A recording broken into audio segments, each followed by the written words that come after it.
Bem-vindo ao Agrocast, seu canal de conteúdo em gestão do agronegócio, com o Antônio Schacker. Olá! Hoje eu quero falar de 4 rotinas que estabilizam completamente a fazenda, que colocam a fazenda no eixo. Você já ouviu falar sobre fazenda trem fantasma? Mas como assim fazenda trem fantasma? Aquela fazenda que cada telefonema, cada ida para a fazenda, cada WhatsApp é um susto diferente, sabe aquela coisa assim? Cada curva no trem fantasma é um susto e muitas vezes cada ida para a fazenda, cada telefonema passa a ser um susto. Eu chamo isso de fazenda trem fantasma. Muitas vezes o proprietário, o pecuarista chega na fazenda, o gerente fala: senta porque o senhor tem que estar sentado com a notícia que eu vou te dar. Já viram isso? É traumatizante. E é sobre isso que eu quero falar hoje, sobre como evitar que uma fazenda seja uma fazenda trem fantasma, que seja um susto atrás do outro, até chegar ao final onde a pessoa chega a desanimar com tudo isso, né? E aí dentro dessa história toda tem um pensamento que eu gosto bastante, que só tem uma coisa pior que notícia ruim. É a notícia ruim que demorou para chegar. Isso é pior que notícia ruim, porque muitas vezes eu preciso entender rapidamente aquilo que não foi bom, aquilo que deu errado, para poder corrigir. Então, pior que notícia ruim é só a notícia ruim que demorou para chegar. E aí, aqui com vocês eu queria clarificar um problema. Nós estamos falando aqui de fazenda trem fantasma, de notícia ruim que demorou para chegar, e tudo isso vai ficar cada vez mais claro com essa apresentação e a definição do que é um problema. Na verdade, quando você fala de um problema, normalmente um problema quando ocorre, ele ocorre em diferentes níveis. Então a gente tem aí degraus para que esse problema vá se desenvolvendo dentro da fazenda. Quero dar um exemplo aqui, que normalmente uma coisa muito grave não acontece da noite para o dia na maioria das vezes. Então, por exemplo, primeiro eu tenho um desafio, esse desafio vira uma dificuldade, essa dificuldade vira um problema em si, e por último, o nível do problema, o estágio do problema, eu chamo de caos. Então eu tenho desafio, dificuldade, problema em si e caos. E indo para dentro da fazenda, eu quero dar um exemplo assim que caracteriza muito bem o que eu quero dizer quando eu falo dos níveis do problema, que é o seguinte: vamos supor que a gente está no mês de fevereiro e o pasto já está fora da altura de manejo, está mais baixo do que eu esperava que estivesse. Opa, eu já estou com desafio. Aí, desse desafio, o gado parou de ganhar peso. Opa, eu já estou com uma dificuldade. Opa, o gado começou a perder peso. Eu já tenho o problema em si.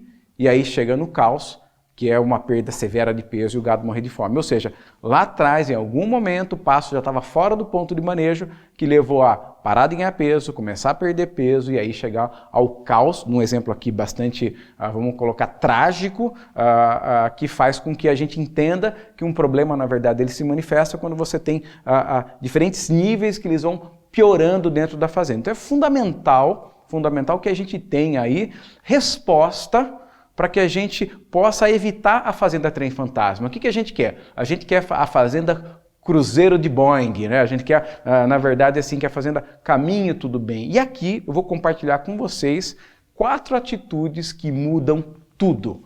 4 rotinas que transformam a vida de uma fazenda. E antes de falar sobre essas 4 atitudes, essa rotina, eu queria só contar uma historinha aqui da história do vôlei.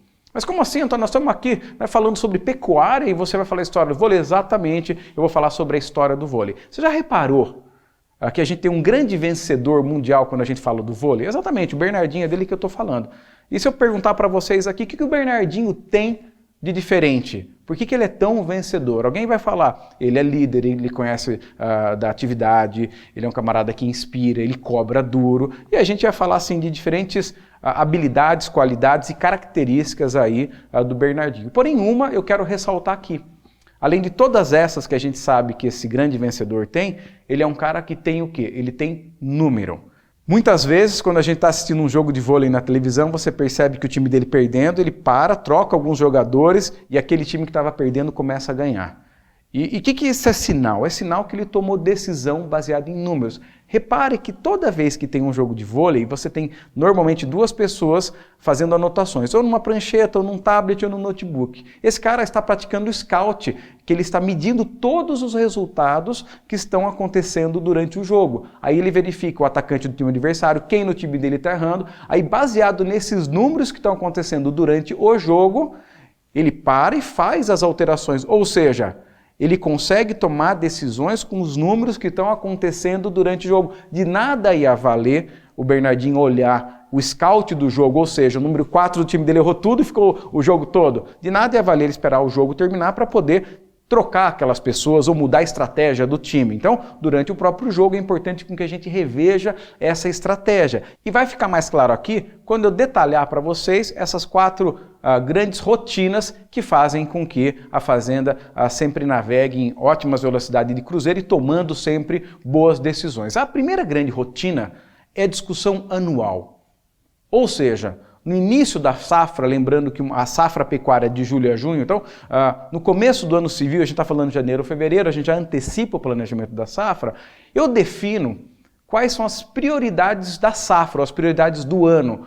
O que tem que acontecer nesse ano? O que eu tenho que faturar nos próximos 12 meses? Qual é o meu nível de desembolso nos próximos 12 meses? Quantos animais serão abatidos? Quantas matrizes serão entouradas? Então, os grandes números, os grandes objetivos, as grandes metas do ano. Então, a gente tem uma documentação, um debate, uma priorização do que vai acontecer no ano. Então, estou antecipando tudo aquilo que eu espero que aconteça no ano. Perfeito. A partir do momento que eu definir o que acontece no ano, eu vou quebrar isso nos 4 trimestres que a gente tem. Agosto, novembro, fevereiro e maio, as grandes discussões sobre como os objetivos do ano são distribuídos em cada trimestre. É nessa rotina trimestral que vai acontecer agosto, novembro, fevereiro e maio, nessa rotina trimestral que você analisa os números do trimestre e planeja não só os próximos trimestres daquela safra, e sim olha sempre para os 12 meses subsequentes, ou seja, a cada trimestre você está olhando para os 12 meses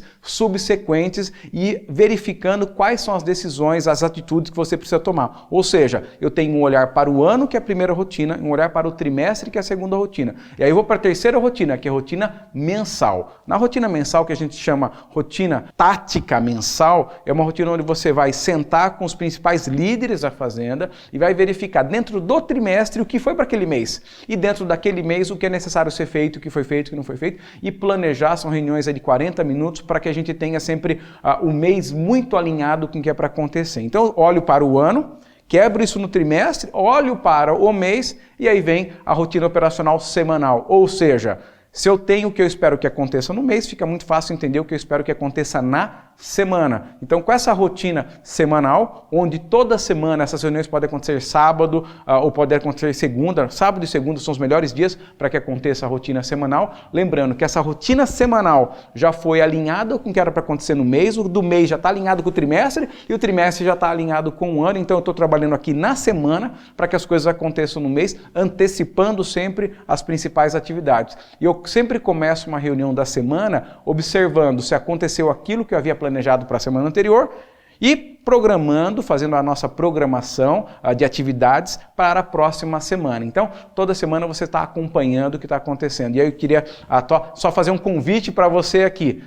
A gente não deve ligar para a fazenda e perguntar se está tudo bem. A gente deve ligar para a fazenda e perguntar, de acordo com a programação semanal, quarta-feira era o dia de encerrar a vacina. Ela encerrou? De acordo com a nossa programação semanal, é importante que as novilhas já estejam apartadas até sexta-feira. De acordo com a programação semanal, a gente esperava que a cerca da divisa com 17 e 18 já tivesse encerrado. Você entendeu a diferença?